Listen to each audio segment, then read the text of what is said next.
This this is the death of the old year. I hope I can do it justice.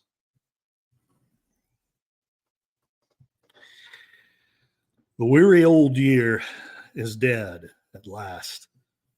His corpse mid the ruins of time is cast, where the mouldering wrecks of lost thought lie, and the rich-hued blossoms of passion die to a withering grass that droops o'er his grave, the shadowy Titan's refuge cave.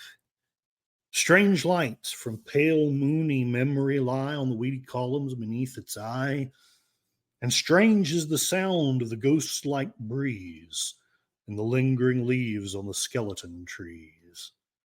And strange is the sound of the falling shower when the clouds of dead pain o'er the spirit lower. Unheard is the home he inhabiteth, the land where all lost things are gathered by death. Alone I reclined in the closing year. Voice nor breathing, nor step was near. And I said in the weariness of my breast, weary old year, thou art going to rest. O weary old year, I would I might be 1 hour alone in thy dying with thee. Would thou wert a spirit, whose low lament might mix with the sighs from my spirit sent. For I am weary of man and life, weary of restless, unchanging strife, weary of change that is ever changing, weary of thought that is ever ranging, ever falling in efforts vain, fluttering, unspringing from earth again, struggling once more through the darkness to wing that hangs o'er the birthplace of everything, and choked yet again in the vapor's breast, sinking once more to a helpless rest. I am weary of tears that scarce are dry, or their founts are filled as the clouds goes by, weary of feelings where each in the throng mocks at the rest as they crowd along, where pride over all, like a god on high, sits enshrined in his self-complacency, where selfishness crawls, the snake demon of ill, the least suspected were busiest still, where all things evil and painful entwine, and all in their hate and their sorrow are mine. A weary old year, I would I might be 1 hour by thy dying, to weep with thee. Peace, the soul's slumber was round me shed, the sleep where thought lives but its pain is dead. And my musings led me, a spirit band, through the wide realms of their native land, till I stood by the couch of the mighty, dying, a lonely shore in the midnight, lying. He lay as if he had laid him to sleep, and the stars above him their watch did keep.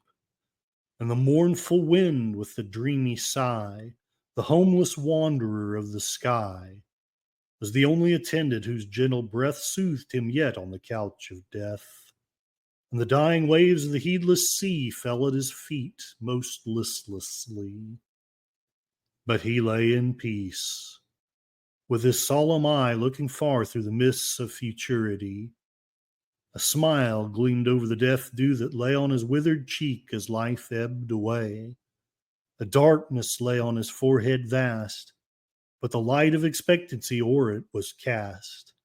A light that shone from the coming day, traveling unseen to the east away. In his cloudy robes that lay shadowing wide, I stretched myself motionless by his side, and his eyes, with their calm, unimpassioned power, soothing my heart like an evening shower, led in a spectral, far-billowing train the hours of the past through my spirit again.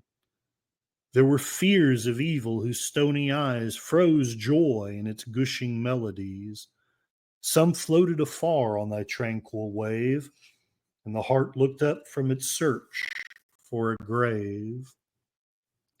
While others as guests to the bosom came, and left its wild children more sorrow, less shame. For the death look parts from the chilling brow, and they bless the heads that before them bow, and floating away in the far-off gloom, thankfulness follows them to their tomb. There were hopes that found not a place to rest their foot amid the rush of all ocean's breast, and home to the sickening heart flew back, but changed into sorrows upon their track. And through the moan of the darkening sea, bearing no leaf from the olive tree, there were joys that looked forth from their maiden eyes, and smiled, and were gone with a swift, sad surprise. And the love of the earthly, whose beauteous form beckoned me on through sunshine and storm, but when the bounding heart sprang high, meeting her smile with a speechless sigh, the arms sunk home with a painful start, clasping a vacancy to the heart. And the voice of the dying I seem to hear, but whether his breathing is in my ear, or the sounds of the breaking billows roll, the lingering accents upon my soul, I know not. But thus they seem to bear reproof to my soul for its faint despair. Blame not life, it is scarce begun. Blame not mankind, thyself art one, and change is holy. Blame it never, thy soul shall live by its changing ever. Not the bubbling change of a stagnant pool, but the change of a river flowing and full, where all that is noble and good will grow mightier still as the full tide flow, till it joins the hidden and boundless sea, rolling through depths of eternity. Blame not thy thought that it cannot reach that which the infinite must teach. Bless thy God that the word came nigh to guide thee home to thy native sky, where all things are homely and glorious too, and the children are wondering and glad and true. And he pointed away to an eastern star that gleamed through his robes o'er the ocean afar. And I knew that a star that looked o'er the rim of my world that lay all dreary and dim, and was slowly dissolving the darkness deep, which, like evil nurse, had soothed me to sleep. And rising higher and shining clearer, would draw the day spring ever nearer, till the sunshine of God burst full on the morn, and every hill and valley would start with the joy of light and new gratitude born to him who had led me home to his heart. And all things that lived in my world within, with the gladness of tears to his feet come in, and the false self be banished with fiends to dwell in the gloomiest haunts of his native hell, and pride that ruled like a god above be trod neath the feet of triumphant love. And again he pointed across the sea, and another vision arose in me, and I knew I walked an ocean of fear, yet of safety too, for the Master was near, and every wave of sorrow or dread, or which strong faith should upraise my head, would show from the height of its troubled crest still nearer and nearer the land of rest. And when the storm spray on the wind should rise, and with tears unbidden should blind mine eyes, and hide from my vision the home of love, I knew I must look to the star above, and the mists of passion would quickly flee, and the storm would faint to serenity.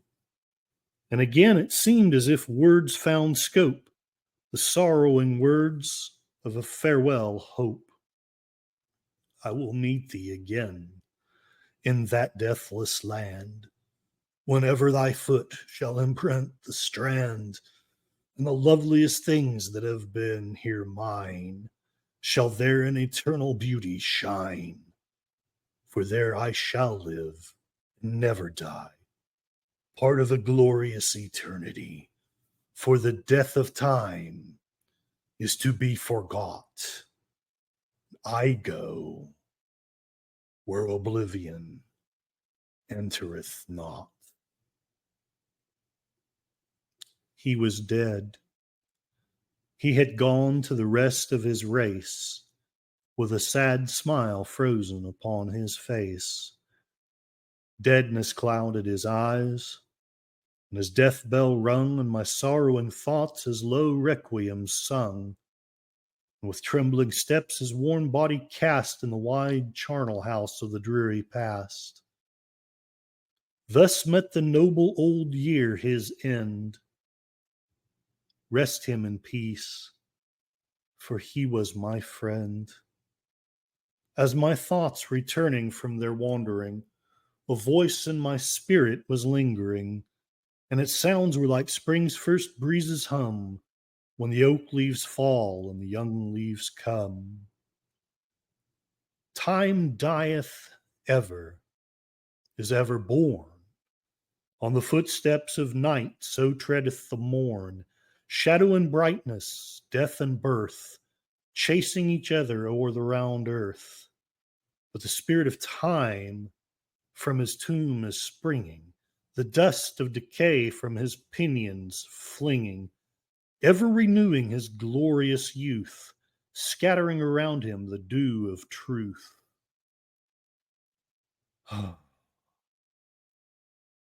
Let it raise in the desert heart fountains and flowers that shall never depart. This spirit will fill us with thought sublime, for the end of God is the spirit of time.